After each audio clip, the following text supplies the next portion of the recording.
Alas 12 na po ng tanghali at One Balita Pilipinas na. Na-try mo na magbenta ng produkto nung ikaw ay bata pa? Kaya ngayon ang pag-uusapan natin ano magandang negosyo ideas para sa inyong mga anak habang sila ay bata pa. Hi there, this is Shinky Tan, your pambansang world coach. Alam nyo, ako ay nag-umpisa na magbenta nung ako ay nasa kindergarten. Naks naman na. Kindergarten, oo. Kasi nagkaroon kami ng isang project na hindi ko makalimutan na kami po ay pinagbebenta sa school. It's a school project. Ako ay nagbenta ng prutas, yung mga iba nagbenta ng laruan. Iba-iba. So, tapos binabayaran kami ng play money. Ako po ang may pinakamalaking benta nung araw na yon. At tapos, pagkatapos ng play money, kukolektahin namin, pwede naman ipalit ng items or laruan. Since nakuha ko yung pinakamagandang laruan, parang naisip ko, wow, ang sarap pala kumita ng pera. Kaya nga, napakahalaga, no? Kailangan turuan po natin ang mga bata habang sila ay bata pa. Bakit? Kung ano yung nakakita nila, naranasan, kasanayan po nila, yan ang magiging pag-ugali po nila. Kaya nga tanong, magandang mga negosyo para sa mga anak ninyo ay lalo na, malapit na po, syempre, ng summer vacation, pang March, di ba? Ito yung mga fruit shake or lemonade stand, kalamansi, di ba? Kasi simple lang, di ba? Kailangan lang ng juicer, ice, cup, di ba? Fresh fruits. Blender lang, imimix lang, pwede ka nang magbenta, kikita na agad. Ito yung tinatawag natin na tubulugaw. Number 2, ay pwede kang mag-cupcake business or cookies business. Di ba? Pwede kayong magluto, mag-bake sa bahay, benta sa mga friends, graham crackers, di ba? Graham balls, di ba? Kapitbahay, sa school, no? I-encourage po natin ang ating mga anak. Kung sila po ay magaling sa mga tinatawag na handcrafts. Di ba? Pwede gumawa ng bracelet, keychains, greeting cards, di ba? Kailangan mo lang dito mga colored paper, strings, crafting materials, di ba? Pwede ka rin magbenta sa mga social media. Ang isa pang maganda para sa mga bata ay yung tinatawag na buy and sell. Di ba yung mga pre-love toys, books, clothes, gadgets. Turuan nila natin habang bata pa na matuto na mag-sales pitch. Di ba? Para hindi sila umasa po sa atin. Ito pa. Isang mangganda pang mga bata pwede nang turuan mag-online content creation. Di ba? Maraming sumisikat na mga kabataan sa TikTok, sa YouTube. Malay nyo, may talent. At syempre naman, isa pang maganda yung mga candy or snacks. Pwede magbenta ng candy sa school, 'di ba? Yung mga snacks, 'di ba? Small, affordable. Gawing nating masaya yung mga kabataan, no? Ang importante naman hindi kita sa bata, yung mamulat ang kanilang kaisipan na kaya pala nilang kumita at magbenta habang sila ay bata pa. At tatandaan kung anong nakasanayan nila, hindi nilang makakalimutan. Kaya mga kaiponaryo po, hindi kailanman masyadong maaga na turuan natin ang ating mga anak about entrepreneurship. Tatandaan kung gusto, gagawa po ng paraan. Kung ayaw, maraming dahilan. See you again in our next episode. Buwan naman sa ating One Balita Pilipinas ngayong Webes. Paggawaan ng shabu na bisto sa isang bahay sa Tanza, Cavite.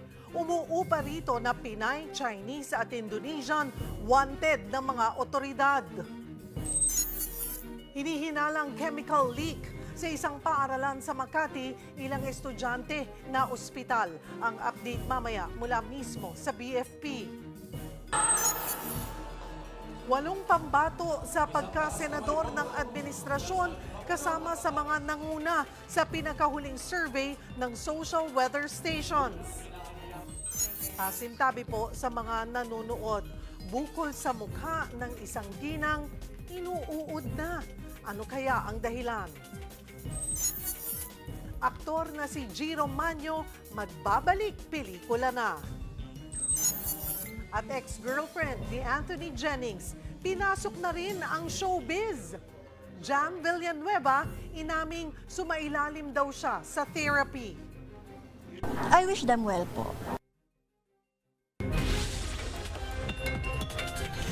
Balitang mainit-init pa!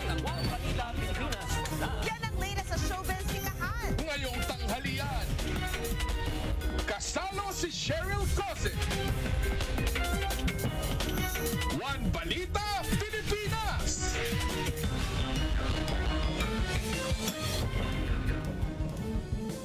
Magandang tanghali, Luzon, Visayas at Mindanao. Aksidenteng nadiskubre ang isang shabu laboratory dahil sa isang pagsabog sa Cavite. Pero ang Pinay at mga dayuhang umupa sa lugar, pinaghahanap pa rin ng mga otoridad. Yan at iba pa sa pagbabalita ni Hannibal Talete. Masangsang na amoy ng chemical ang bumuwad sa mga pulis na mga tauhan ng Philippine Drug Enforcement Agency nang pasukin ng isang bahay sa barangay Sahot Ulan sa Tanza, Cavite. Aksidente nga diskubre ang shabu lab nang may sumabog sa loob. Akala ng mga kapitbahay, tangke ng LPG yun, kaya nagpasaklolo sila sa bumbero. Pero walang taong na inabutan sa bahay. Sa pagsisiyasat ng PDEA, mga finished product na raw ng shabu ang natagpuan sa laboratorio. Ayon sa barangay, Nobyembre ng upahan ito ng isang Pinay, kasama ang 2 Indonesian at isang Chinese. Hindi ko sila nakipag-usap. Minsan ho kasi yung mga bata nakatambay dyan, nag-EML. Paglalabas sila, kinakatok lang yung gate. Patuloy ang kanilang inventory at paghahanap sa 4 na umupa sa bahay. Lahat ng bato may papel? Mga baril at iba't ibang piyesa at bala ang nasabat ng mga otoridad ng halugugin ang bahay ni alias Lito, 67 anyos, sa Baras, Rizal. Yung kanyang paggawa is parang DIY. Wala naman siyang mga machine na paggawa ng baril, kundi mga do it yourself na. Tumangging magbigay ng pahayag ang suspect. Maharap siya sa kasong paglabag sa Comprehensive Firearms and Ammunition Regulation Act at Omnibus Election Code. Paika-ikang lalaking ito nang dalhin sa himpilan ng pulisya sa Barangay Holy Spirit sa Quezon City kagabi. Binubugbog daw siya ng mga tao dahil ng hold up ng jeep sa Commonwealth. May sakitan nang nangyayari. Inawat namin yung mga sibilyan, nilagay namin sa mobile yung suspect para hindi na masaktan. Biyaheng Lagro Pacubaw ang jeep. Sa may Don Fabian sumakayang daw ang lalaki. Maya-maya, bigla na lang daw itong naglabas ng kutsilyo.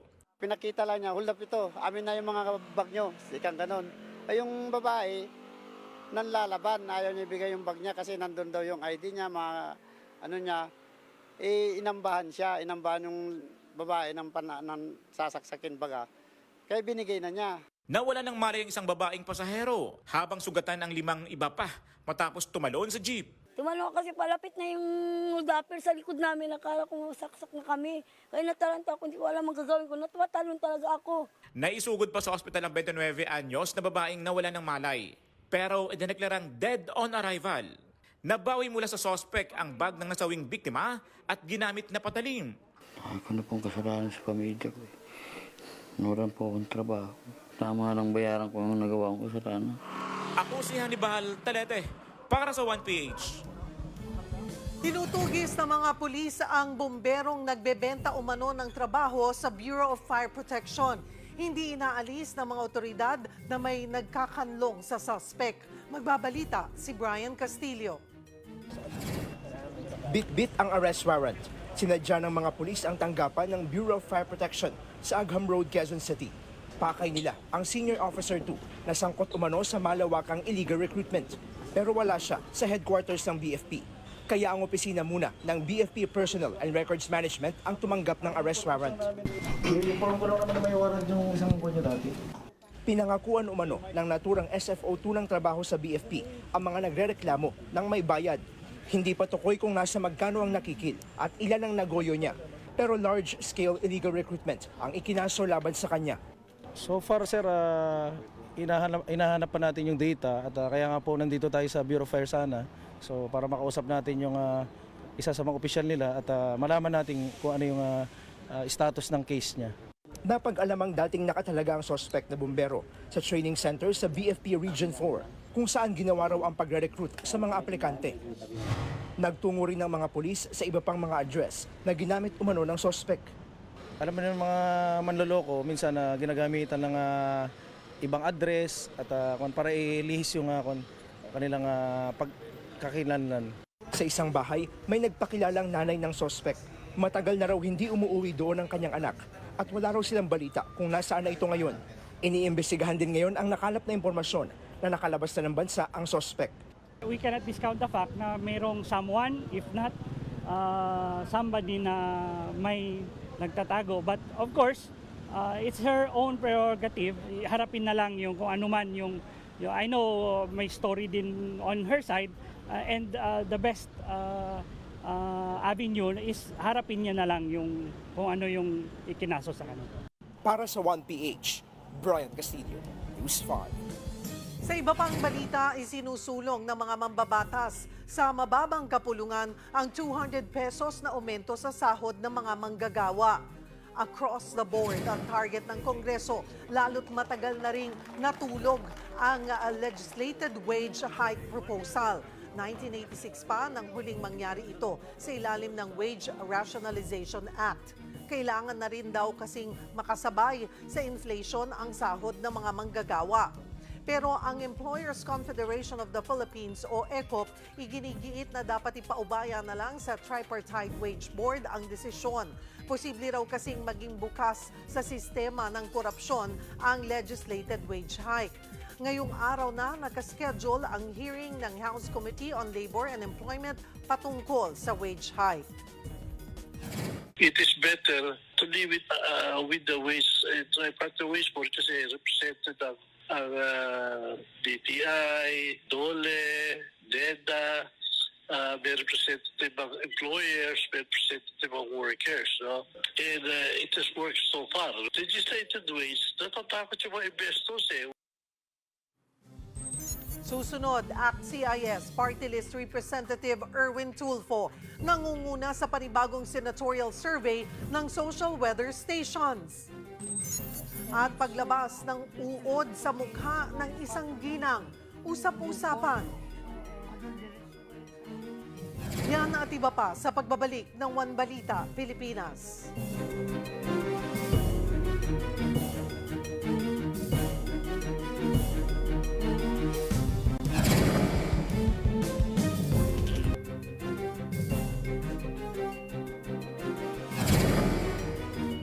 Asahan na raw na marami pang Chinese spies na maaaresto ang mga otoridad sa mga susunod na araw.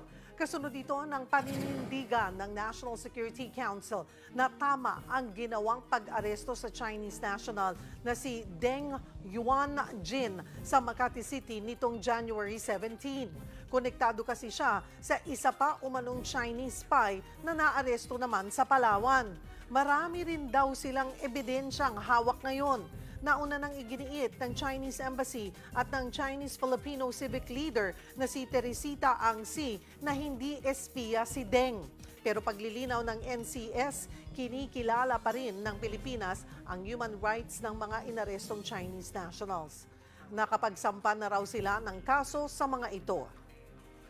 Yung mga nakuha natin kasi nakakalap tayo ng madaming ebidensya, no? Nakuha natin yung cellphone nila, nakuha natin yung mga equipment nila. We wish to assure the Chinese government and the Chinese embassy that we are not in any way denigrating the rights, no, of these Chinese nationals who are currently detained by the Philippine government. We have filed the necessary cases and they will have their day in court, no? And we will prove to the public, no, and to everyone that we have a solid case and we have all the evidences for their prosecution.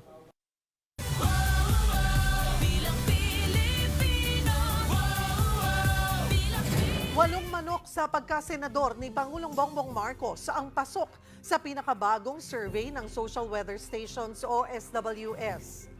Nangunguna pa rin sa survey si ACT-CIS Party List Representative Erwin Tulfo. Sinundan siya ni dating Senate President Tito Soto. Umangat naman sa rank 3 to 4 ang re-electionist na si Senator Lito Lapid.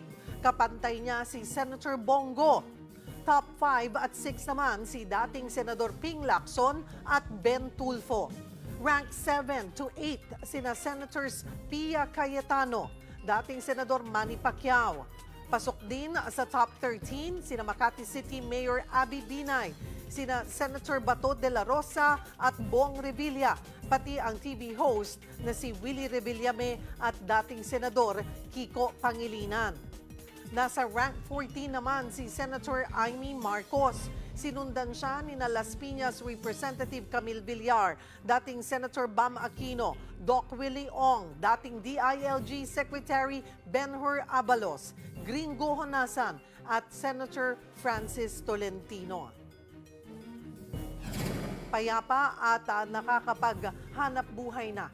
Ganito na raw ang sitwasyon sa kampo ng Moro Islamic Liberation Front o MILF na ilang taong nabahiran ng imahe ng kaguluhan.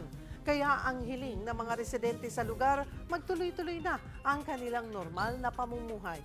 Para bigyan ng mukhang balita, Mobile Journal, Julie Baiza.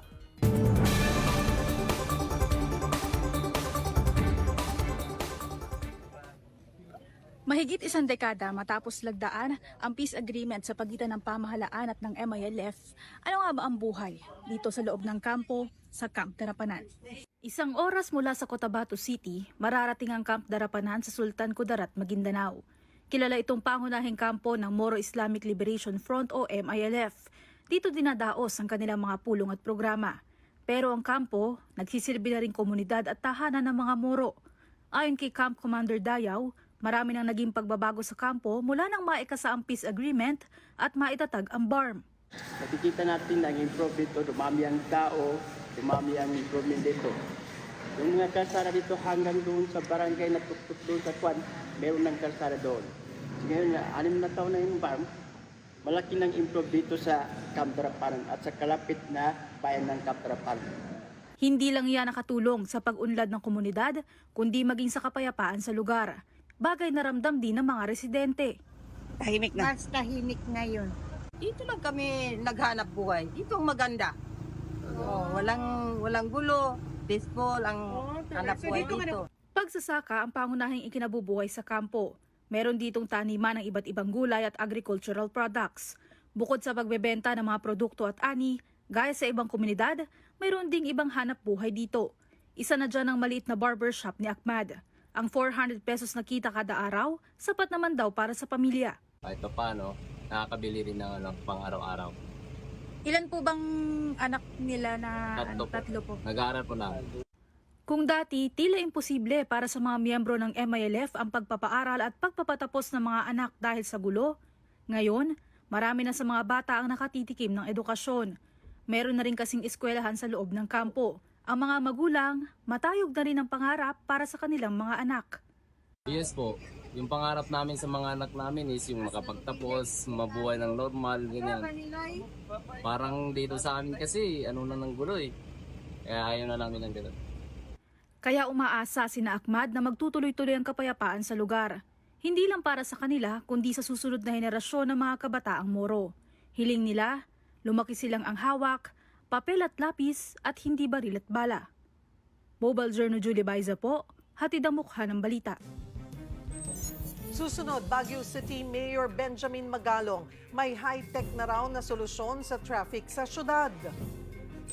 Ilang estudyante na ospital dahil sa hinihinalang chemical leak sa isang paaralan sa Makati. Ang update mamaya mula mismo sa BFP.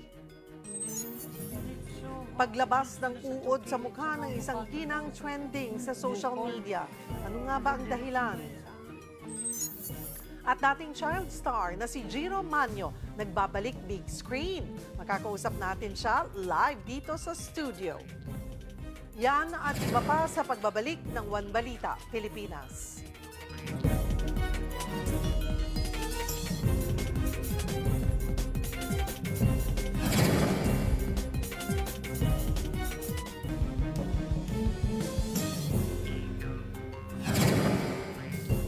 Anim na senior high school students ang naospital sa hinihinalang chemical leak sa Makati. Nangyari ito alas 5:20 ng hapon sa laboratory ng Globe Tech School. Nasa immersion daw ang mga estudyante nang mangyari ang insidente. Kaugnay niyan, makakausap natin si Senior Fire Officer Juan Roel Pacubat, Evidence Custodian ng Bureau of Fire Protection sa Makati. Magandang tanghali po sa inyo. Magandang tanghali po, ma'am. Sir, kumusta po ang sitwasyon ngayon dyan? Bali, itong area po is... and then yung 5 estudyante po is okay naman na. Isa na lang po yung nasa Makati po. Sorry po, napuputol po tayo. 6 na estudyante po ito. Yung 5 nakauwi na po ng kanilang bahay? Bali, actually po yung 3 estudyante po, yung dinala sa Makati Med, And then, yung isa na lang po yung nasa hospital po kayo. So stable na po. Ano po ang tinamo nila? Bakit po sila dinala sa ospital? Bali, yung isa po is nagtamo po siya ng 1st to 2nd degree burn sa kanyang kamay. And then yung 5 po is minor injuries lang po.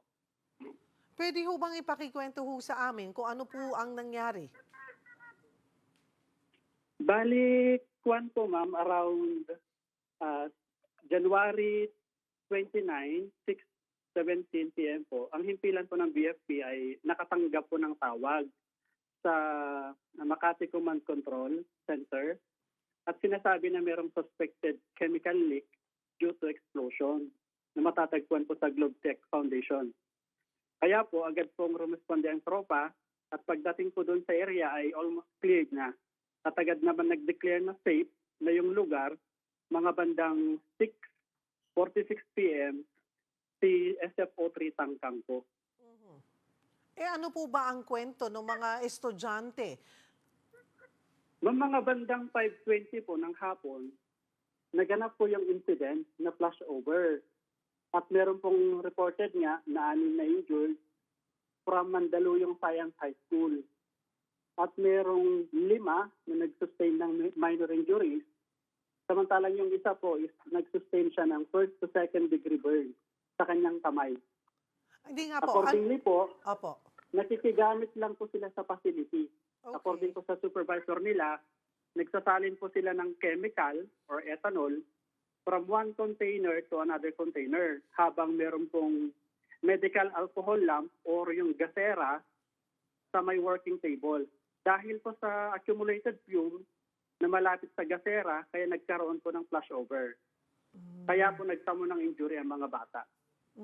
But this case po is still under investigation.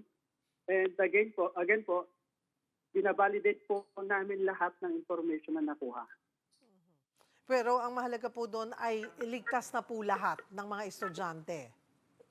Yes, ma'am. Opo, ligtas na po lahat. Meron po bang mananagot dito po sa nangyaring ito? Titignan po natin, ma'am, kung meron pong mananagot dito. Kaya nga po ongoing po yung investigation natin. Bali, titignan natin lahat kung ano po yung pagkukulang nila, kung complied ba sila with regards sa fire safety requirements. Kung meron bang mga fire safety seminar and drill na ginagawa sa compound. Ma'am. So kayo nagbabantay dapat kasi mga estudyante lang naman po itong mga ito. Yes, ma'am. Kahit po estudyante sila, dapat po may participation din po sila. Especially po sa undergo po ng fire safety seminar and drill po. Kailan po inaasahan matatapos ang investigasyon? Bali, ongoing pa po yung investigation natin, ma'am. Hindi ko po masasabi kung kailan siya matatapos.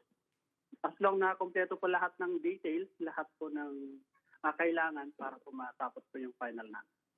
Maraming salamat, Senior Fire Officer Juan Roel Pacubat ng BFP Makati.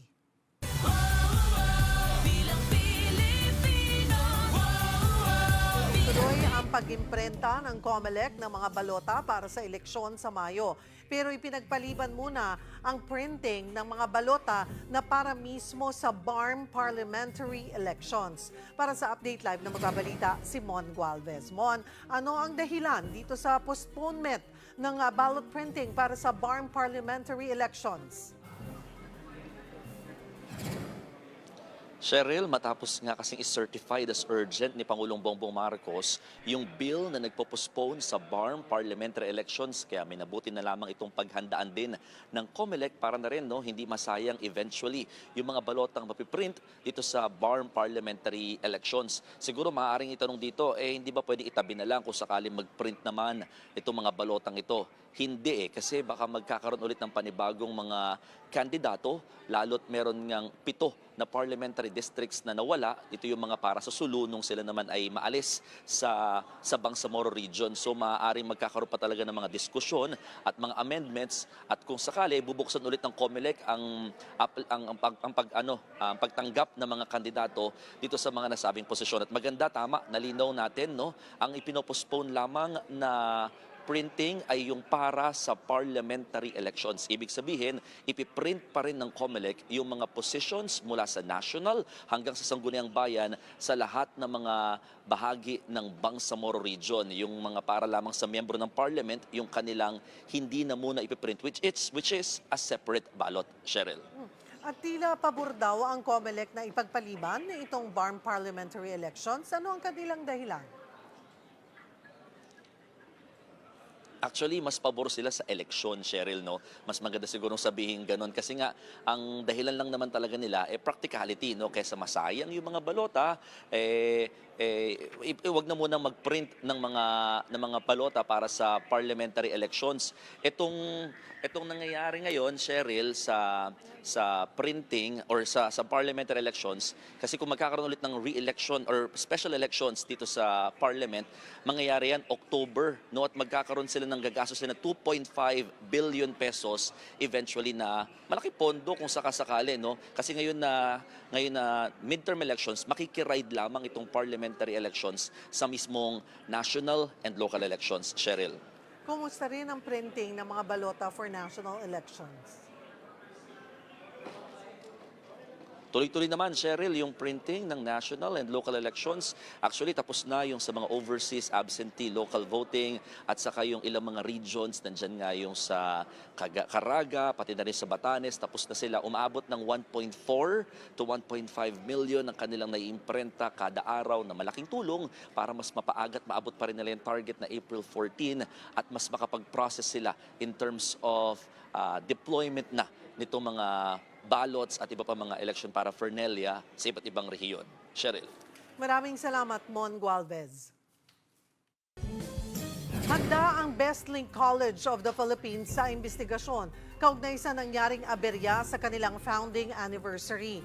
Ayon sa paaralan, bukas sila sa anumang fact-finding investigation, lalo kung mismong Hermosa LGU sa Bataan ang gagawa kung saan nangyari ang event. Gumagawa rin daw sila ng sariling investigasyon sa nangyari, lalo sa mga hindi mahanap na bus service. Humingi rin ng paumanhin ng Bestlink sa perwisyo. Matatanda ang inulan ng batikos ang Bestlink dahil ilang estudyante raw ang nahimatay matapos maglakad ng pagkahaba-haba dahil hindi mahanap ang service. Hindi rin daw well-organized ang event ayon sa mga estudyante. Pasintabi po sa mga manunood. Viral ang video ng isang ginang na inuud ang mukha. Ano nga ba ang kwento sa likod nito? Para bigyan ng mukha ang balita, Mobile Journal, Yeda Pascual.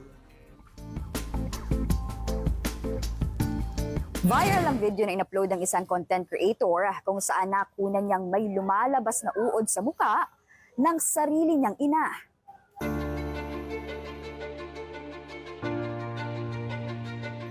Hi guys, for today's video, ayan. Lalabas yung mga uod. Ano yung uod na lumabas? Hati ang reaksyon sa videong ito na in-upload ni Alma Banoy sa kanyang FB page na Visayang OFW Vlog. Habang pinapahira ng dahon ng manggagamot ang mukha ng kanyang ina, may lumalabas na uod. Giit ni Alma, hindi ito gawa-gawa. Hindi ako mag-a-upload kung totoo may hinalo na uod. Kasi ang point ko talaga doon, paano kung may pupunta doon at hahanapin at ipapa-example, di ba? Sino yung nakakahiya doon? Ako, kasi ako yung nag-upload. Kwento ni Alma, 2009 pa nagsimula ang sakit sa mukha ng kanyang ina. Naoperahan na raw ito noong 2010, 2013 at 2017. Pero bumabalik lang daw ang bukol sa ilong at mukha nito. Hanggang na-diagnose ang kanyang ina ng ameloblasttic carcinoma stage 4 o cancer sa panga. Ayon sa doktor, hindi nakakayanin pa ng kanyang ina na maoperahan muli, kaya nagbakasakali sila sa albularyo. kasi minsan kasi lumalabas yung parang nana siya na nangangamoy. Eh syempre, ako naman hindi, kahit hindi ako doktor, pero yung maisip ko na lang, bakit may nana, maghahalo yung dugo, mangangamoy, ibig sabihin may uod siya sa loob. Pero ano kaya ang masasabi ng eksperto dito? Doon po sa video po, hindi ko po masasabing galing po talaga yung mga uod doon sa bukol or sa balat po ng pasyente. But in general, yes, pwede pong mangyari yon na may lumalabas po na uod sa balat. May specific species po nung langaw na pwede pong mangitlog sa mga sugat or even on intact skin. It's called myiasis. Sabi naman ni Alma, mula nga nang magpaalbularyo sila, malaki ang naging improvement sa kanyang ina. Nakakakita na raw kasi ang kanang mata nito na noon ay natakpan na ng bukol. Okay lang kung hindi kayo maniniwala or binabash nyo ko or sasabihin nyo ng mudos, okay lang, nasa inyo po yan. Kasi hindi ko po hawak yung mindset nyo. Actually considered po medical emergency. So, dapat po madala po agad sa ospital yung pasyente. Yung treatment usually is surgical excision. Ibig sabihin po kailangan po tanggalin yung mga uod mula po doon sa sugat at bigyan po ng angkop na gamot po yung pasyente. Bunso sa 3 magkakapatid si Alma at siya ang breadwinner ng pamilya. Ngayon nasa Saudi siya para matustusan ang pangangailangan ng kanyang mga magulang. Mangangalok din na po sa inyong puso, sa lahat ng makakapanood ng video bilang isang breadwinner at bago pa lang dito, financial kay mama sa mga kahit kunti lang po, sapat na rin sa amin. Lalabas yung mga uod. Mobile Journal Yeda Pascual po. Hatid ang muka ng balita. Hola mga kapatid, magbabalik at mas magiging aktibo ulit sa big screen ang aktor na si Jiro Manyo para to sa pelikulang Eroplanong Papel. At makakasama nga natin siya live na live dito po sa studio, Jiro Manyo at ang kanyang direktor, Andre Bagos. Hello! Ay, grabe. Jiro, kamusta naman? Nag-guesting ka na ulit, ha? Opo, dito po sa Eroplanong Papel, short film po namin. Okay, anong kwento nito? Ang title po is Eroplanong Papel. Ako po rito si matandang Pedring. Ako po yung gumaganap na nangangarap na makapag-time travel. At meron akong guro dito na matanda na sa kanya ko inaasa lahat. At siya yung inaasahan ko na magtuturo sa akin kung paano makabalik sa nakaraan. Wow! And bakit ito yung naging vision mo at bakit si Jiro ang perfect na cast dito? Direct. Hindi naman huling ito sa ating kaalaman na si Jiro ay may pinagdaanan din sa buhay. Isang napakagandang tulay ho kung si Jiro yung gagamitin natin para magturo sa mga kabataan. And speaking of that, makulay na nakaraan. Jiro, kamusta ka ngayon? Ano nang pinagkakaabalahan mo? Mabuti naman po. Busy lang ako sa pang-araw-araw, sa sariling buhay. At ayun po, pinagtuunang pansin ko rin itong talagang short film na to. Binasa ko mabuti yung script. And nag-research, nagtanong ako kay Direk Andre. Pinayuhan nila ako kung paano gagawin kong pag-arte rito. And speaking of pag-arte, nagustuhan mo ba ang iyong pagiging mas aktibo sa pag-arte ngayon? Mabuti naman po. At sa tingin ko, nakatulong ng malaki sa akin. Kasi medyo matagal ko rin hindi sinubukan to eh. Kaya ito ulit yung talagang pinagbutihan ko. Naalala mo pa ba? Kumbaga parang nung unang day mo sa set, unang bitaw mo ng linya, kung may mga memory ba na nag-bring back sa'yo? Yun po yung yung experience na bumalik sa akin. Nung una kasi ayokong kabisaduhin yung linya, kaya pumasok sa isip ko eh. Pero nung pinilit ko, naramdaman ko yung parang nakuryente ako na ito yung ginagawa ko dati kaya ko pa rin pala hanggang. Galing, di ba? Siyempre, ikaw si Magnifico, di ba? At napakadami-dami pa talagang iba. And speaking of, siyempre, namayapa pa lang po ang Lola Magda mo sa Magnifico na si Gloria Romero. Nakabisita ka ba? Hindi po kasi nasa shoot po ako noon, pero para po sa buong pamilya niya nakikiramay po ako. Oh, that's nice. And syempre, isa sa mga talagang alam natin na sumuporta kay Jiro sa lahat ng kanyang naging challenge si comedy queen Ai de las Alas. Are you still in touch? Paano kanya ginagabayan ngayon? Sa ngayon po wala na po kaming communication, pero nag-usap naman po kami nung na-interview po ako ni Tito Boy, Oo. kasama siya nung birthday niya. Ay, that's nice. Oo. Nagbigay po ako ng gift, and binati ko siya, pati po si Sancho. Sinong mga nakapalibot sa'yo ngayon at tinitiyak mo na sa maganda kang landas? Sorry, ano? Sino yung mga nakapalibot sa mga kaibigan, support system mo, na nakatitiyak na nasa maganda kang landas? Number 1 na po yung sarili ko eh. Yung tulong ko sa sarili ko kung paano ko i-motivate, yung pakiisama, kung paano ko pakiisamahan yung family ko, and then siguro doon na lang susunod yung mga kaibigan, yung mga hindi naman masyadong importante. So talagang pinutol mo na yung mga pinagdaanan mong... Yung mga kalokohan po. Oo, pinutol mo na yung mga kalokohan. Ano yung masasabi mo doon sa mga nandun pa sa mabigat na stage na yon, at tingin mo ano yung pinaka life lesson na natutunan mo para ma-overcome yon? Tingin ko para malagpasan nila yon, siguro unahin nila yung healthy living, yung pamumuhay ng malinis, yung pagdarasal, kasunod yung pagsunod sa pamilya, tapos yung pag-aaral, huwag pabayaan, tsaka yung yung sarili. That's nice. So bukod dito sa pag-arte, may iba ka pa ba trabaho? Wala po sa ngayon. Nice. So tumatanggap ka pa na mas marami pang trabaho sa showbiz? Depende po. Oh, yan. Depende So, po ano ba yung mga proyektong gusto mo? Wala po akong idea eh. Pero ito po kasi medyo po ito yung konting emotional, inspirational, at saka para po sa mga kabataan talaga. Bongga. Ayan, direct, saan ba ito mapapanood? Meron na bang play date? Sa inyo balak ipalabas kailan? Ang plano pong date ay April 7, kung di ako nagkakamali. Pero yung kung saan po ipapalabas, to be announced pa lang po. Nice. Pero syempre, gusto lang natin i-share yung good word na si Jiro, di ba? Ay talagang merong short film. Opo. Short film yan na abangan nga natin. This summer, sana talaga matuloy po. So anyway, thank you so much, Jiro Manyo at Direk Andre Bagos. Thank you so much. Thank you very much po. Ayan, mamaya sa round 2, meron pa tayong chika, ex-girlfriend ni Anthony Jennings. Mag-aartista na nga ba? Nako, may sagot siya dyan. Alamin mamaya, abangan po yan.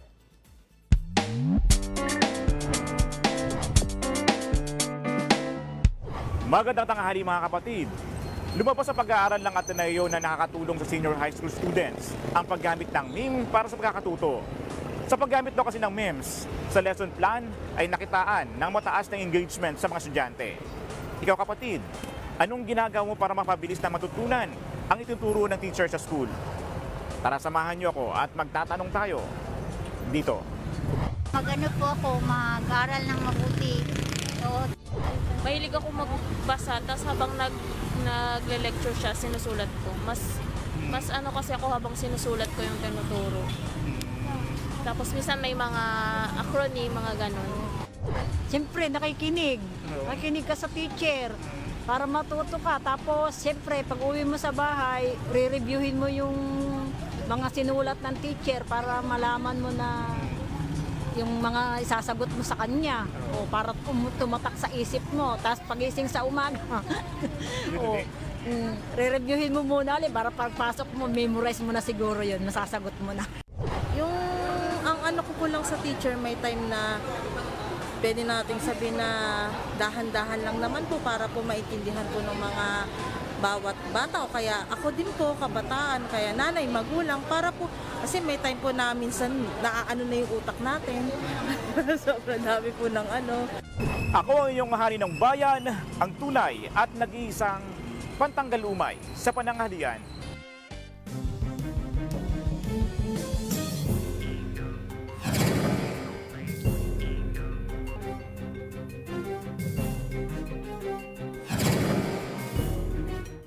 Nasuspindi na ang ilang klase sa Mindanao at Visayas dahil sa pag-ulan.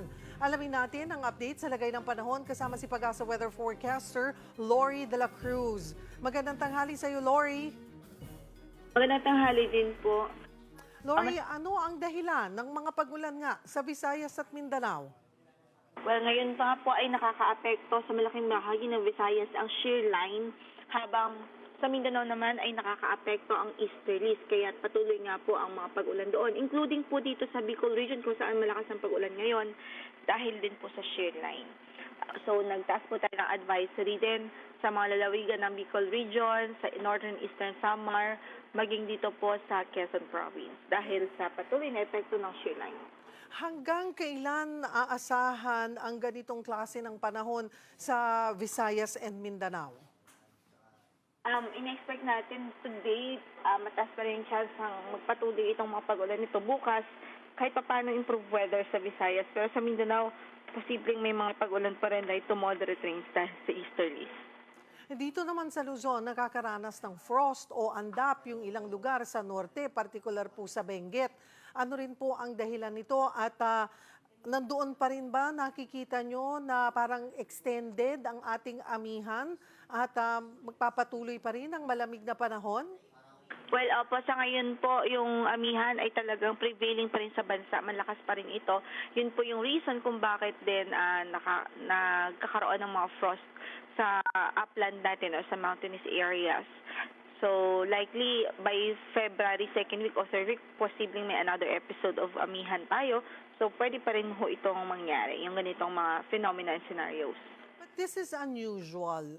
Usually hanggang kailan lang ba talaga o nagpipeak ang amihan? Sa record po natin, usual naman po siya na January hanggang February po yung peak ng lamig ng amihan. Kaya lang, ngayon po, ang napansin natin, medyo late ng kaunti yung naramdaman natin yung talagang paglamig dito sa Metro Manila, which is latter part of January na po. So, hanggang kailan natin ulit mararamdaman yung ganitong, may enjoy pa yung ganitong lamig ng panahon? Possible po hanggang 2nd or 3rd week of February pa po. Okay. Pagdating, pero hindi ito dulot ng La Nina? Hindi naman po. Speaking, since na-mention ko na po yung La Nina, ano na po ba ang update sa La Nina rin?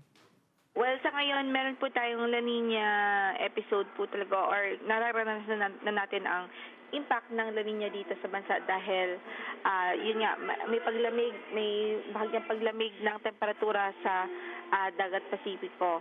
So, ibig sabihin, most likely ng April pa natin mararamdaman yung epekto nito o yung mga impacts nito sa ating bansa, which is yung above than average na rainfall in a monthly basis po. Pero itong pag-ulan sa Visayas and Mindanao ay normal po yan. Hindi yan dulot o epekto ng La Nina. May kinalaman din po somehow dahil nga po, nung itong time na to, usually yung easterlies hindi ganun kalakas. Kapag walang La Nina, kapag nasa neutral phase tayo, talagang amihan talaga halos ang nakakaapekto. Tapos minsan umaabot pa yung amihan hanggang Visayas or minsan sa Mindanao pa nga. Pero ngayon hindi po nakakababa yung amihan sa Visayas at Mindanao kasi malakas yung easterlies natin. Yung shear line po na nagkukos ng pag-ulan dyan sa eastern section ng bansa is shear line, is cause po ng banggaan ng amihan at ng easterlies. So, yung malakas na easterlies, dulot po yan ng La Nina ngayon na episode. Ibig sabihin meron tayong anomalous easterlies at this time. Siguro, Lori, paalala na lamang ulit sa mga kababayan natin, lalo na't malapit na, papasok na tayo sa weekend, yung ating maaasahang panahon. Sa ngayon, patuloy natin pinag-iingat ang ating mga kababayan, especially sa eastern section ng bansa kung saan nga po halos patuloy yung mga pag-ulan. So pinag-iingat natin sila sa mga banta ng pagbaha, maging ang mga pagguho ng lupa at landslides. Alright, maraming salamat. Pag-asa weather forecaster, Lori de la Cruz.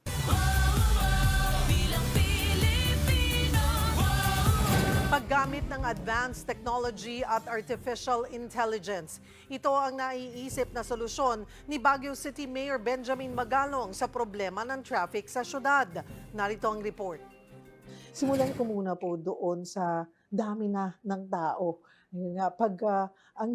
Nung dinesign po ito, around 20 to 30,000 lang yung kapasidad dapat.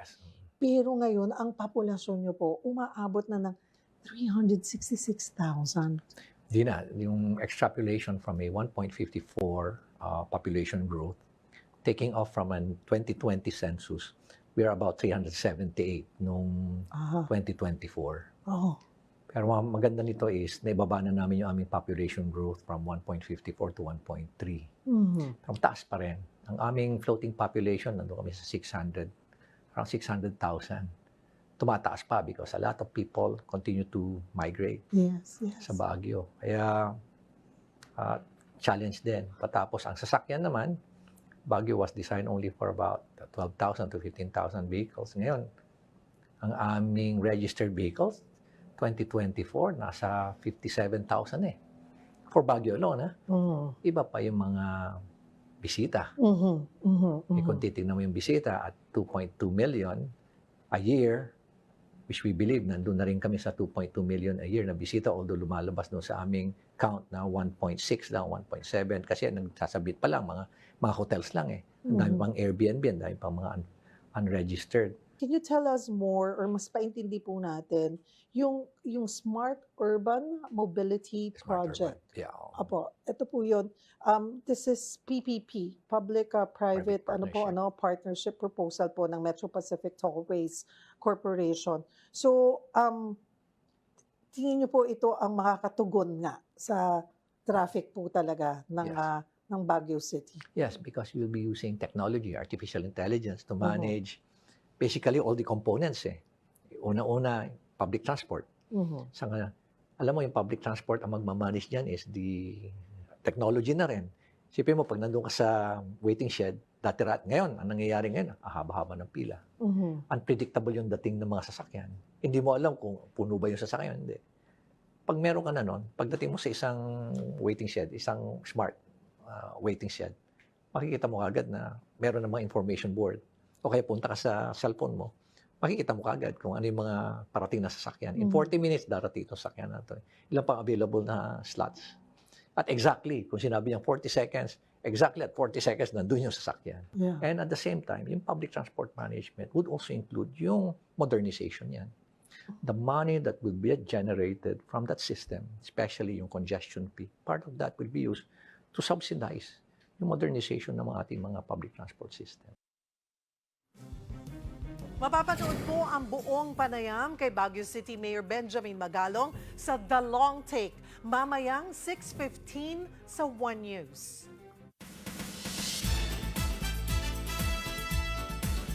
Round 2 na po tayo na showbiz. Pumasok na sa brand endorsement ang ex ni Anthony Jennings sa si Jam Villanueva. Handa na rin ba siya for a showbiz career? Narito pong report.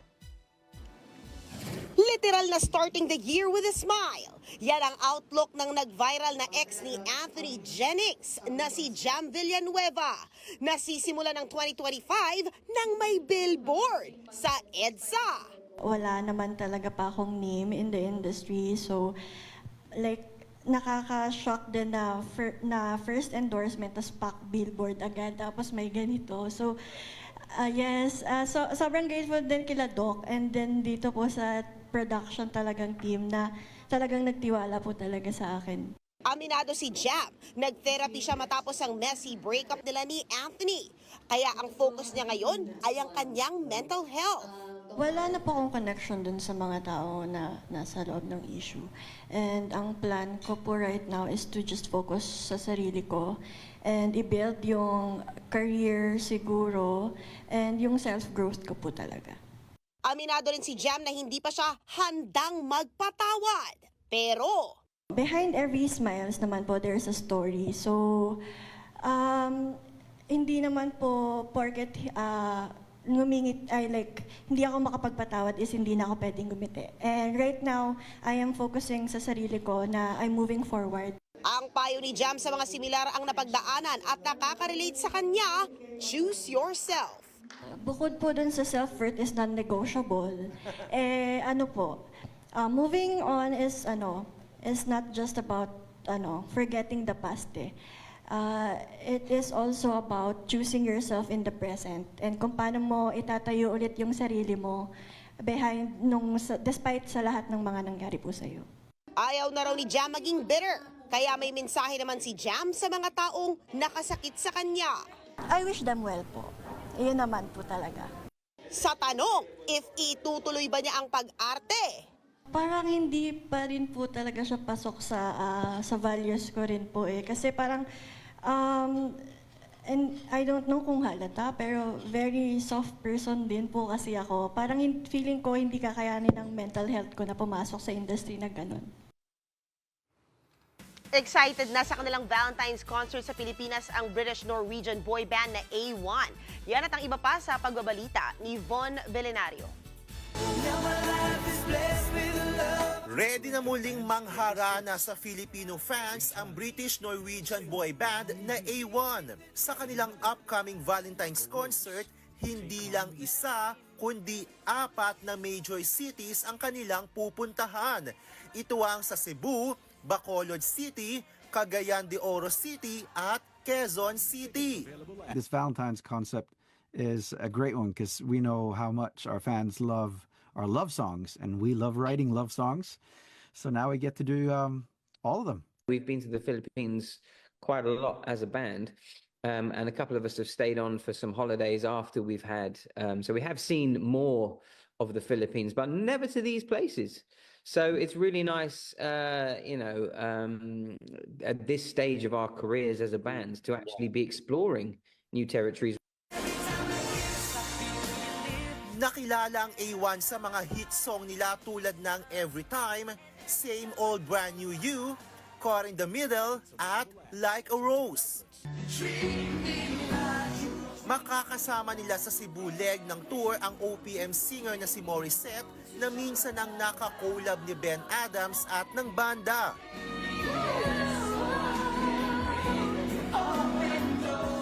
She's a world-class singer and performer. So, we've performed with some great people in the past, and she's another one to add to the collection of amazing artists that we can collaborate with. Matapos magpakilig sa fans sa Laney concert last October, nagbabalik Pilipinas ang grupong Culture Wars. Ready na silang maging front act sa concert ng Maroon 5 mamaya sa Mall of Asia Arena. We're all really excited to be doing it with Maroon 5. I think we all have like different childhood experiences with growing up with them and like listening to songs about Jane and stuff like that. So it's kind of I don't think any of us have thought about it really, and then it'll just hit us. May handog ding bagong single ang grupo na It Hurts. Pero hindi raw nila bibigyan ng hurt feelings ang mga Pinoy dahil sa overflowing na love na kanila natatanggap mula sa mga fans. It was kind of weird, but we're just excited to be back and eat some good food and at some point play a show. Ako si Von Belenario para sa 1PH. Yan ang latest sa showbiz. Balik sa'yo, Cheryl. Thank you, MJ. At yan po ang mga bumabanderang balita at public service sa inyong tunay na kasalo sa tanghali. Hanggang bukas, dito sa Balita magpapabusog sa inyong kaalaman. Ako po si Cheryl Cosim. Kami ang 1PH, teleserbisyo para sa Pilipino.